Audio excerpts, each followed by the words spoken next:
रोज का वचन। रोज के वचन में आपका स्वागत है।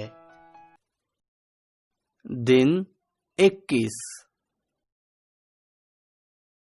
फिर फिरौन ने यूसुफ से कहा, सुन, मैं तुझको मिस्र के सारे देश के ऊपर अधिकारी ठहरा देता हूँ। तब फिरौन ने अपने हाथ से अंगूठी निकाल के यूसुफ के हाथ में पहना दी और उसको बढ़िया मलमल के वस्त्र पहनवा दिए और उसके गले में सोने की जंजीर डाल दी और उसको अपने दूसरे रथ पर चढ़वाया। और लोग उसके आगे आगे यह प्रचार करते चले कि घुटने टेक कर दंडवत करो। और उसने उसको मिस्र के सारे देश के ऊपर प्रधानमंत्री ठहराया। फिर फिरौन ने यूसुफ से कहा, फिरौन तो मैं हूँ और सारे मिस्र देश में कोई भी तेरी आज्ञा के बिना हाथ पांव न हिलाएगा।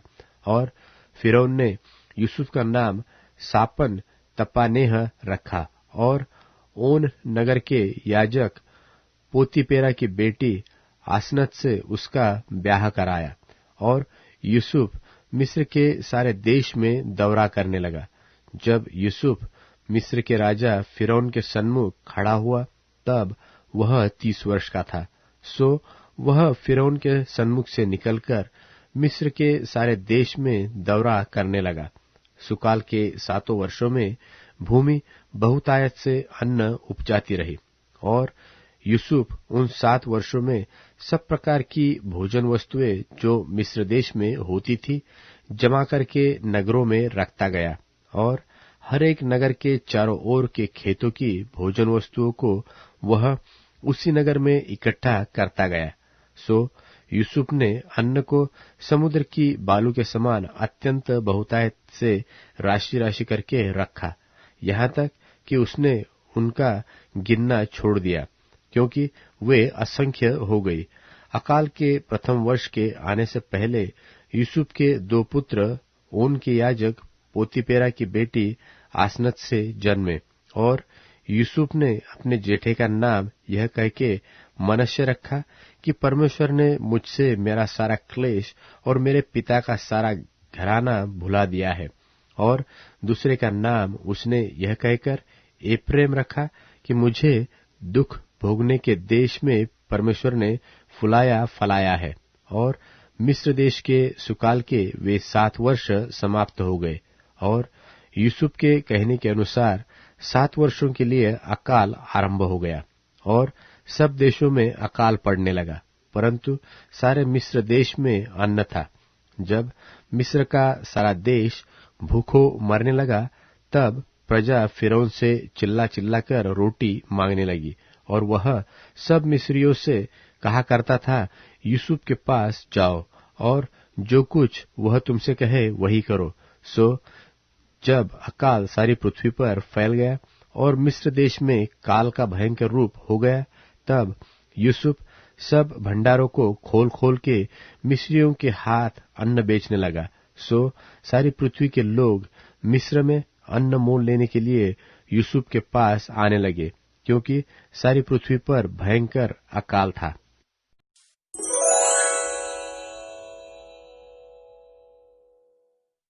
उत्पत्ति अध्याय 42। उत्पत्ति अध्याय 42।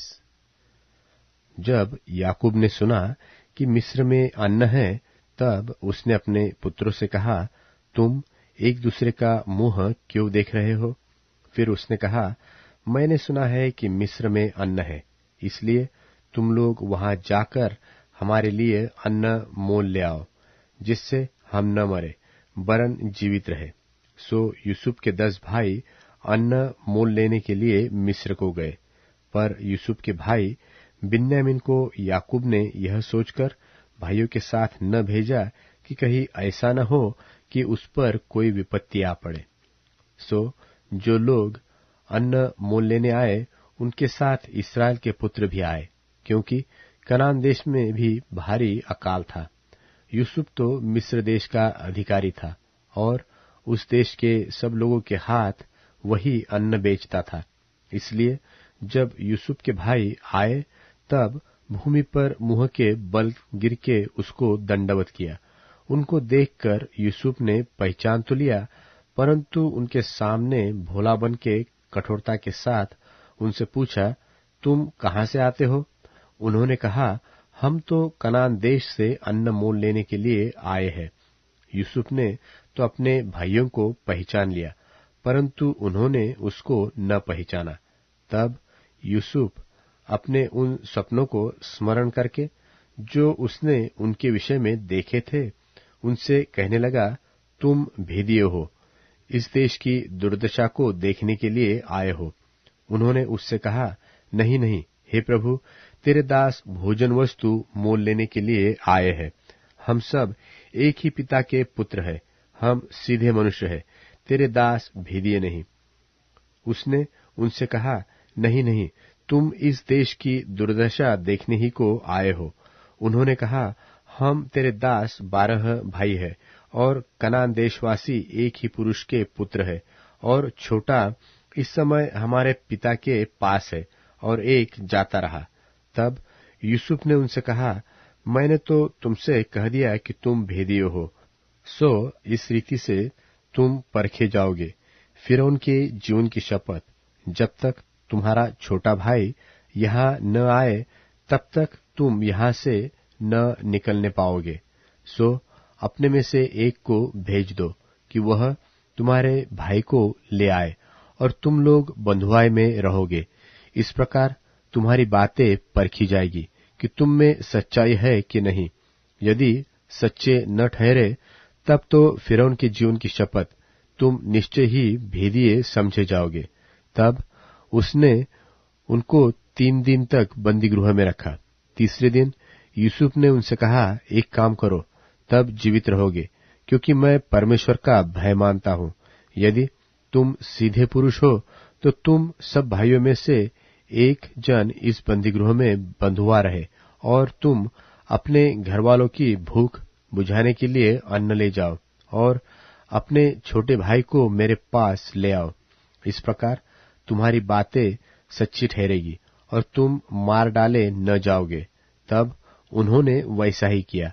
उन्होंने आपस में कहा कि निसंदेह हम अपने भाई के विषय में दोषी है, क्योंकि जब उसने हमसे गिड़गिड़ा के विनती की तो भी हमने यह देखकर कि उसका जीवन कैसे संकट में पड़ा है, उसकी न सुनी।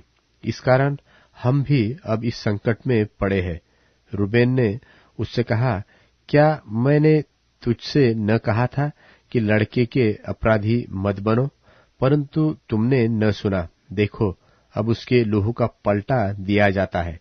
यूसुफ की और उनकी बातचीत जो एक दुभाषियों के द्वारा होती थी, इससे उनको मालूम न हुआ कि वह उनकी बोली समझता है। तब वह उनके पास से हटकर रोने लगा। फिर उनके पास लौटकर उनसे बातचीत करके उनमें से शिमोन को छांट लिया और उसके सामने बंधुआ रखा। तब यूसुफ ने आज्ञा दी कि उनके बोरे अन्न से भरो और एक एक जन के बोरे में उनके रुपये को भी रख दो, फिर उनको मार्ग के लिए सीधा दो। सो उनके साथ ऐसा ही किया गया। तब वे अपना अन्न अपने गधों पर लाद कर वहां से चल दिए। सराय में जब एक ने अपने गधे को चारा देने के लिए अपना बोरा खोला, तब उसका रुपया बोरे के मुंह पर रखा हुआ दिखाई दिया। तब उसने अपने भाइयों से कहा, मेरा रुपया तो फेर दिया गया है, देखो वह मेरे बोरे में है। तब उनके जी में जी न रहा और वे एक दूसरे की ओर भय से ताकने लगे और बोले, परमेश्वर ने यह हमसे क्या किया है? और वे कनान देश में अपने पिता याकूब के पास आए और अपना सारा वृत्तांत उससे इस प्रकार वर्णन किया कि जो पुरुष उस देश का स्वामी है, उसने हमसे कठोरता के साथ बातें की और हमको देश के भेदिए कहा। तब हमने उससे कहा, हम सीधे लोग हैं, भेदिए नहीं। हम 12 भाई एक ही पिता के पुत्र हैं। एक तो जाता रहा, परंतु छोटा इस समय कनान देश में हमारे पिता के पास है। तब उस पुरुष ने, जो उस देश का स्वामी है, हमसे कहा, इससे मालूम हो जाएगा कि तुम सीधे मनुष्य हो। तुम अपने में से एक को मेरे पास छोड़ के अपने घरवालों की भूख बुझाने के लिए कुछ ले जाओ और अपने छोटे भाई को मेरे पास ले आओ। तब मुझे विश्वास हो जाएगा कि तुम भेदिए नहीं, सीधे लोग हो।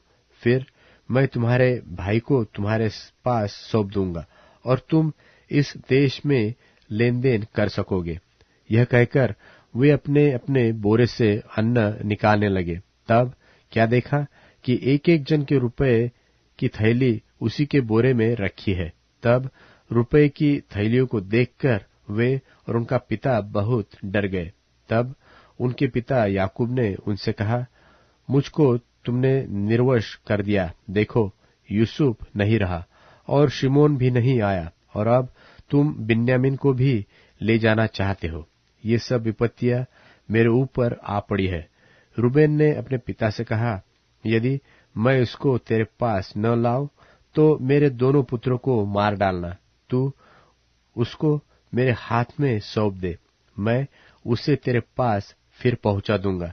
उसने कहा, मेरा पुत्र तुम्हारे संग न जाएगा, क्योंकि उसका भाई मर गया है और वह अब अकेला रह गया। इसलिए जिस मार्ग से तुम जाओगे उसमें यदि उस पर कोई विपत्ति आ पड़े, तब तो तुम्हारे कारण मैं इस बुढ़ापे की अवस्था में शोक के साथ अधोलोक में उतर जाऊंगा।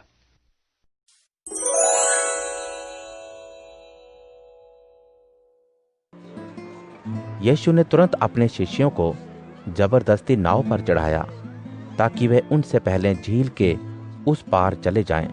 इसी बीच वे लोगों को विदा करते रहे। वह लोगों को विदा करके परमेश्वर पिता से सहभागिता करने को अलग पहाड़ पर चले गए और शाम को वे वहां अकेले थे। उस समय नाव झील के बीच लहरों से डगमगा रही थी। तभी यीशु रात के चौथे पहर झील पर चलते हुए उनके पास आए। शिष्य यीशु को झील पर चलते देखकर और घबरा कर चिल्ला उठे, भूत, भूत! यीशु तुरंत बोल उठे, हिम्मत बांधो, डरो मत, मैं हूं। पतरस ने जवाब दिया, हे प्रभु, अगर आप हैं तो मुझे आज्ञा दे कि मैं पानी पर चलकर आपके पास आऊं। यीशु ने कहा, आओ। तुरंत पतरस नाव पर से उतरकर यीशु की तरफ जाने के लिए पानी पर चलने लगा, लेकिन वे हवा को देखकर डर गया और जैसे ही डूबने लगा वैसे ही चिल्ला उठा, हे प्रभु, मुझे बचाइए। यीशु ने तुरंत हाथ बढ़ाकर उसे थाम लिया और कहा, हे कम विश्वास वाले, तूने शक क्यों किया? जब वे नाव पर चढ़ गए तो हवा थम गई। जब वे नाव पर थे, उन्होंने यीशु को दंडवत करते हुए कहा, आप सचमुच में परमेश्वर के बेटे हैं। वे सभी झील के पार उतरकर गन्नेसरत देश में पहुंचे। वहां के लोगों ने उन्हें पहचान कर आसपास के सारे देशों में खबर दे दी और सब बीमारों को उनके पास लाए और उनसे विनती करने लगे कि वे सिर्फ अपने कपड़ों का छोर ही छूने दें। और जितने लोगों ने उन्हें छुआ वे सभी बिल्कुल अच्छे हो गए।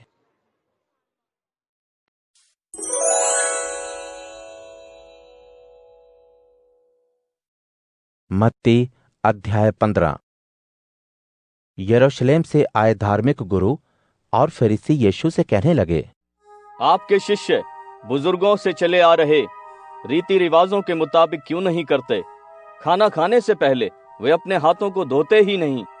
लेकिन यीशु ने उत्तर में कहा, तुम अपने रीति रिवाजों को पूरा करके परमेश्वर की आज्ञा को क्यों टालते हो? क्योंकि परमेश्वर ने ये हुक्म दिया है, अपने पिता और माता की इज्जत करो, और ये भी कि जो अपने पिता और माता को शाप दे वो मार डाला जाए। लेकिन तुम कहते हो कि अपने माता पिता से ये कहना सही है, मुझे माफ करें, मैंने वो सब कुछ परमेश्वर को दे दिया है जो मैंने आपको दे दिया होता। इस तरह तुम कहते हो कि उन्हें अपने माता पिता को इज्जत देने की जरूरत नहीं, इसलिए तुम अपनी रीति से परमेश्वर की बातों को टाल देते हो। इस प्रकार तुमने अपने रीति रिवाजों से परमेश्वर के हुक्मों को रद्द कर डाला है। तुम ढोंगियों, तुम्हारे बारे में यशायाह ने सही नबूवत की थी। ये लोग अपने मुंह की बातों के द्वारा मेरे नजदीक आते हैं और अपने होठों से मुझे इज्जत देते हैं, लेकिन उनका मन मुझसे दूर है। वे बिना किसी मतलब के मेरी आराधना करते हैं और इंसानों की आज्ञाओं को सिद्धांत के रूप में सिखाते हैं।